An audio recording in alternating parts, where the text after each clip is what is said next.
county executive did a good job balancing the resources we have available with his funding priorities. However, the county council also has priorities of its own. Items in the budget that are important to me, of course, are education system, whether it's Montgomery County Public Schools or Montgomery College. We came together to really talk about education and, most importantly, education funding and why it was important for all of us. Making sure that we take our children from K through J and making sure that they're supported from kindergarten to jobs is one of our #1 priorities here in this county. I think the parents just want to know what is the likelihood of these positions being cut. We've heard from a number of our constituents about how important this is to our overall economic development success and is certainly a priority for this council. Making sure that Montgomery College receives the resources that they need to address their high enrollment that continues to be the case. And even though their enrollment has decreased a little bit, they still have really record numbers of students coming in. I think that's really critical. We're probably looking at not being able to provide enough funds to avoid increases in class size. And that continues to be a major area of concern for me. When class sizes become overly large, it just becomes more difficult to teach and more difficult to learn. Also, childcare, early childhood education is really, really critical. We are putting forth a very ambitious initiative, and I think that we need to stay focused on all of those issues. Residents across the county, down county, up county, east county. Well, I chair our transportation committee, and part of my goal is to focus on the things that really matter to people day in and day out in their lives, like resurfacing our roads. This winter has proved to be very difficult for our roads, and so we want to get more money for road resurfacing. I'm happy to introduce this today. I want to thank all my colleagues. Transportation is a very hot issue in Montgomery County. My top priorities have been, #1, to make sure that we send a loud and clear signal to Governor Hogan that the Purple Line is our sole #1 transportation priority. Second, ride-on bus service is a huge issue on the east side of the county that I represent. Ride-on ridership is over half women, 3/4 African American and Hispanic, and more than 3/4 households under $50,000 in income. We're protecting them against budget cuts that they've unfairly suffered in the past is a top priority for me and my district as well.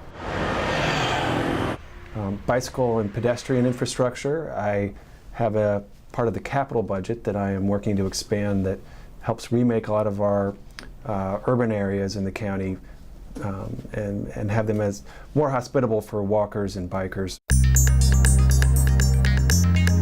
I also serve on the HHS committee, which really deals with our safety net services, and I am pushing an innovative anti-poverty program, as well as making sure that we really do everything we can for our seniors and our developmentally disabled population that really needs our hearts and our dollars to make sure that the people they love are taken care of. Montgomery County is working with President Obama to end homelessness among our veteran population.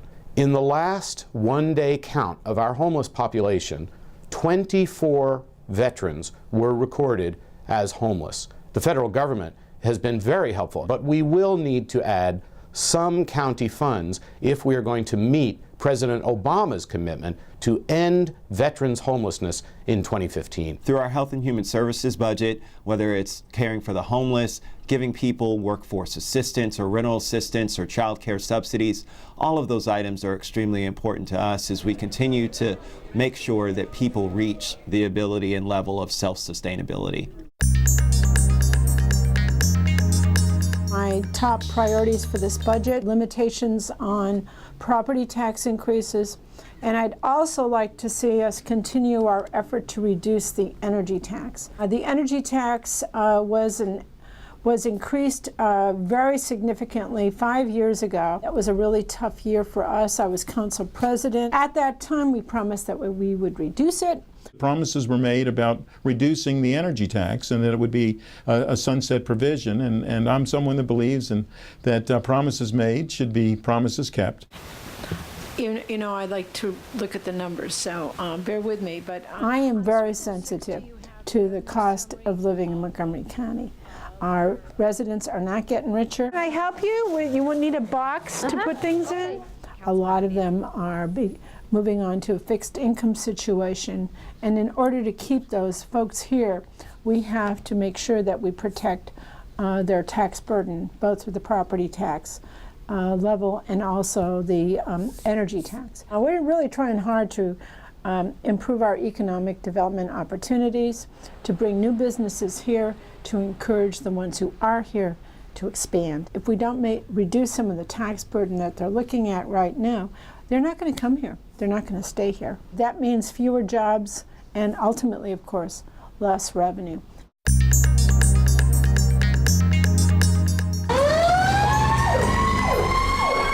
Certainly need to make certain that our fire and police are properly staffed and that they have the proper funding for training and all of those very necessary items that are so very important to all of us. After the tragic events in Ferguson and Baltimore and elsewhere, we're having a real national conversation about police accountability. So it's been a top priority of mine to make sure that since there's a lot of interest in body cameras on police, that we can give assurance long-term to every Montgomery County resident that while we have a great police force here in Montgomery County, that their encounters with the police will be recorded and will be archived. We're going to have a briefing by the police department on police body cameras now. The police are going to begin implementation of a body camera program in May or June, and hopefully within a year it'll be fully implemented throughout the department. They were actually the initiators of this. And tell you that this council remains committed to our libraries. I also want to talk about our libraries, because our libraries are extremely important to our community as well. Many times, unfortunately, folks don't have the access to many of the materials that many people take for granted that they have within their homes. And so building our libraries back up is always going to be a priority for us. The public campaign finance bill that was passed, we need to fund that program as well, and that was important for me. Montgomery County made a landmark decision to take special interest money out of our elections for county executive and county council. The budget that we got, unfortunately, did not fund our small donor incentive program, so I am working very hard to get a down payment going on that fund. Candidates are dependent on small contributions and that they're comfortable opening up their checkbook. We have to set aside funds so that the public election campaign fund is up and running in time for the next election.